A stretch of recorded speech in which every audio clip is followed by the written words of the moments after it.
is all about planes, trains, and automobiles. Looking ahead to the jobs report that's coming out on Friday, our next guest wants to increase America's manufacturing sector by ensuring that every dollar of transportation investment put toward getting Americans back to work. California Congressman John Garamendi joins me now from Sacramento, California. Congressman, hello again to you. Let's talk about this because we are going to get the jobs report on Friday.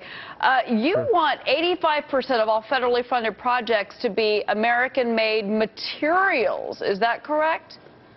That's correct. Certainly in the transportation sector, these are the buses, the trains, the planes that we're using our tax money to buy. I'm simply saying if it's our tax money, let's spend it on American-made equipment. 85% of a train must be built in America, and it can be done right here in Sacramento. Siemens is building locomotives 100% American-made because the law said you got to make them in America, and Siemens said, okay. But, Congressman, we're sitting on $16 trillion in national debt right now, and the taxpayer is stressed to the max and very concerned about that debt.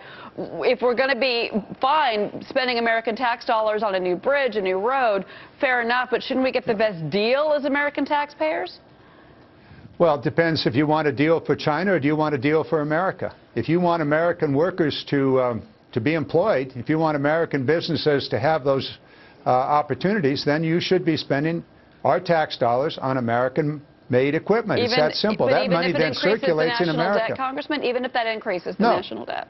No, it won't increase the national debt at all. Okay. I'll give you an example. The San Francisco-Oakland Bay Bridge. The steel was produced in China, supposed to be 10% cheaper. At the end of the day, because of faulty steel, faulty welds, turned out to be 10% more expensive, and 6,000 jobs wound up in China, 0 in America. Those jobs would have paid American taxes. So it's our tax money. Are we going to spend it in China? We're going to spend it in America. My bill says 85% of your tax dollars, these are the gasoline tax, the diesel tax that we pay at the pump, spend it in America. American jobs, American businesses. Let's build from the inside out and rebuild our American manufacturing sector while we do it. And it can, and it is being done. Okay, Congressman, one other issue before I let you go, and this is going to be in the spotlight, obviously, this week with the convention for the Democrats, and that is the issue of green energy, whether it's solar project, wind projects. You still, to this day, are defending wind energy projects in California, even though in many parts of the country they have been met with resistance, not in my backyard, that argument, obviously. Do you think that wind energy projects are still a vital piece of energy policy in this country?